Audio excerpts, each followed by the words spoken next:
બાકી રહેલા વિષય કે મુદ્દા ધ્યાનમાં આવે. ઘણી વખત આપણને એમ થાય કે હવે બધું આવડે છે, કંઈ જોવાની કે જરૂર નથી, પણ પ્રશ્ન આપીએ ત્યારે ખબર પડે કે આ મુદ્દો તો હજી ધ્યાનમાં જ નથી આવ્યો.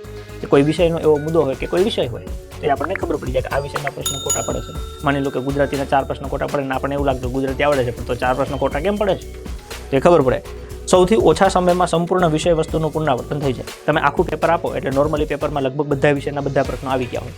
એટલે તમે જ્યારે પ્રશ્નો સોલ્વ કરતા હોય ત્યારે આખો ટોપિક તમારા મગજમાં ચાલતો હોય. એટલે એ બાને એક ટેસ્ટ આપો એટલે લગભગ આખા વિષયનું પુનરાવર્તન, આખા કોર્સનું પુનરાવર્તન થઈ જતું હોય ક્વિકલી.